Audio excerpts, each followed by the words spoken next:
Senator Brown. Thank you, Acting Deputy President.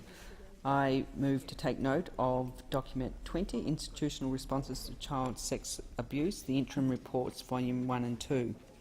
And I rise to acknowledge the interim report of the Royal Commission into Institutional Responses to Child Sexual Abuse. The work of this Royal Commission could not be harder or more important.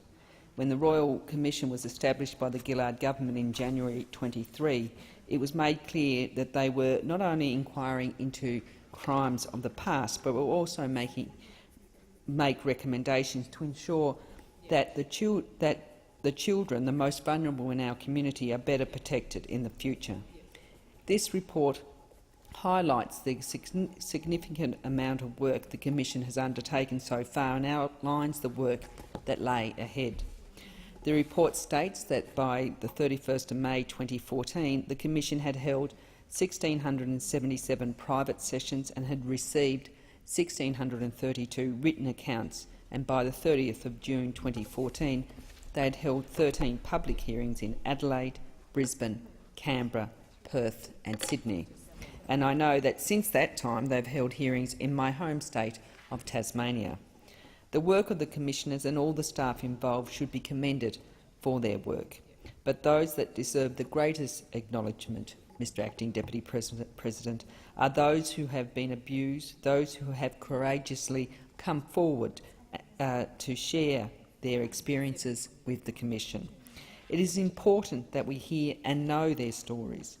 I would recommend that all those that sit in this place take the time to read the report, but particularly some of the stories that are recorded in the second volume. These stories form part of our nation's history, not a proud part, but a part it is important we acknowledge.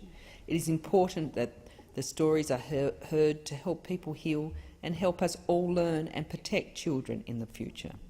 In addition to detailing the extraordinary work of the Royal Commission to date, this report calls on the government to extend its final reporting date by 2 years to the 15th of December 2017. And I quote from the report, "The Royal Commission is presently required to complete its work by the end of 2015. Having regard to the private sessions, public hearings, research and consultations that must be undertaken to complete the task required by the letters patent, the Commissioners are satisfied that more time is essential. The Royal Commission has asked the Government to extend the final reporting date to the 15th of December 2017 and fund the Royal Commission so that it has the resources necessary to complete its work on time."